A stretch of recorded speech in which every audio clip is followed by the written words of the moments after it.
আসসালামু আলাইকুম ভিউয়ার্স, আমি মাতৃভূমি অনলাইন ব্লগের পক্ষ থেকে ইঞ্জিনিয়ার মোহাম্মদ হাবিবুর রহমান।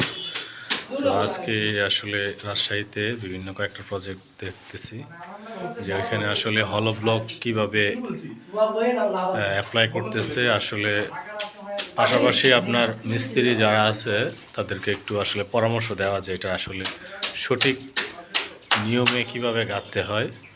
তো সেই বিষয়গুলো একটু তাদের সাথে শেয়ার করা এবং তাদের কাছ থেকেও একটা তাদের গুরুত্বপূর্ণ মতামত নেওয়া যায় আসলে ইটের পাশাপাশি হলো ব্লকের কি কি উপকারিতা আছে, যে ইটের চাইতে হলো ব্লকের কি কি উপকারিতা এবং কি কি সুবিধা, এবং হলো ব্লক ইট ব্যবহার না করে হলো ব্লক কেন আমরা ব্যবহার করব, সেই বিষয়গুলো নিয়ে একটু যারা মেশনের মধ্যে আছে নিযুক্ত আছে তাদের সাথে কথা বলা, তাদের আসলে মতামতটা আসলে জানা যে তারা আসলে ইটের কাজের চাইতে হলোর কাজ আসলে স্বাচ্ছন্দ্য বোধ করে কিনা, সেই বিষয়গুলো নিয়ে একটু কথা বলা। তো আসলে হলো ব্লকের কাজ করতে হলে কিছু আসলে জিনিস অবশ্যই খেয়াল রেখে মাথায় রেখে কাজ করতে হবে।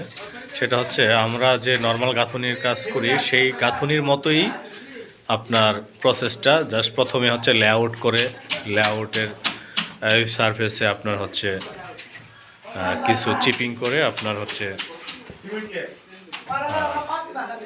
সিমেন্টের গ্রাউটিং দিয়ে তারপরে আমার প্রথম লেয়ার গাঁথতে হবে। কিন্তু ব্লক গাঁথার ক্ষেত্রে অবশ্যই শুকনা ব্লক দিয়ে গাঁথতে হবে, ভিজা ব্লক দিয়ে গাঁথা যাবে না। শুকনা ব্লক দিয়ে ইট গাঁথা যায়, ব্লক গাঁথা যায়। তো ফ্লোর পরিষ্কার করে তারপরে আপনার চিপিং করে সেই জায়গায় আপনার সিমেন্টের গ্রাউট দিয়ে তারপরে আপনার হলো গাঁথতে হবে। হলো গাঁথার যে মশলা সেটা হচ্ছে অবশ্যই 1:4। 1:4 হলেই ভালো হয়। 1 বস্তা সিমেন্ট 4 বস্তা বালি, আস্তর বালি। আচ্ছা, আস্তর বালির সাথে যদি আপনার হচ্ছে সিলেট স্যান্ডটাও যদি ইউজ করতে পারেন 1 ব্যাগ, তাহলে আপনার জিনিসটা ভালো হবে। তো এই ইয়াতে গাঁথবো তবে আপনার হচ্ছে যে আপনার এই যে এই র্যাকার যে ডেপথগুলা, মর্টার ডেপথ এবং র্যাকার ডেপথ, এটা অবশ্যই 12 mm থেকে 15 mm এর মধ্যে হইতে হবে। এই র্যাকার ডেপথগুলো অবশ্যই যেন 12 mm এর নিচে না হয় এবং 15 mm এর উপরেও যেন না হয়। 12 mm থেকে 15 mm এর মাঝখানে রাখলেই জিনিসটা আপনার যদি রোল পয়েন্টিংও করতে চান তাহলেও সুন্দর দেখাবে, আর কাজের প্রসেসটাই সেটাই আর কি। তাহলে আপনার ক্র্যাকের সম্ভাবনা কম থাকবে। আপনার এই যে মর্টার ডেপথ অবশ্যই হচ্ছে 12 mm এবং এই এটা হচ্ছে র্যাকার, এটা হচ্ছে এটাও 12 বা এটা 12 দিলে আপনার এই যে মর্টার ডেপথ যদি 12 দেন এটাও 12 দিবেন।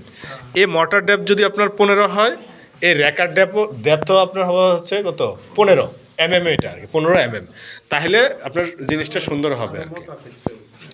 তো ওই অনুযায়ী আপনার গাঁথতে হবে এবং হচ্ছে খেয়াল করতে হবে যে যেখানে আপনার জানালা এবং দরজা আছে সেখানে অবশ্যই আপনার 10 mm রড ফ্লোরে আপনার ড্রিল মেশিন দিয়ে আপনার ছিদ্র করে তারপরে ওইখানে রড রেখে দিতে হবে এবং হচ্ছে তারপরে এইভাবে ব্লক গাঁথতে হবে। এবং ব্লক অবশ্যই 4 ফিটের উপরে গাঁথা যাবে না, প্রত্যেক দিন 4 ফিটের উপরে গাঁথা যাবে না। ব্লক অবশ্যই 4 ফিটের মধ্যে রাখতে হবে, 4 ফিটের বেশি গাঁথা যাবে না প্রত্যেক দিন। এবং হচ্ছে এই কলমের এবং হচ্ছে এই ব্লকের জয়েন্টে অবশ্যই চিপিং করে তারপরে এখানে 1.5 থেকে 2 ইঞ্চি ফাঁকা রেখে সেটা অবশ্যই পাই দিয়ে ঢালাই করে দিতে হবে। এবং যদি সম্ভব হয় তাহলে অবশ্যই যে অ্যাসফাল্ট, বিটুমিনাস অ্যাসফাল্ট যেটা আছে সেটা ব্যবহার করলে বন্ডিং এজেন্টটা ভালো হয়, দেওয়াল এবং হচ্ছে কলমের যে বন্ডিংটা সেটা ভালো হয়।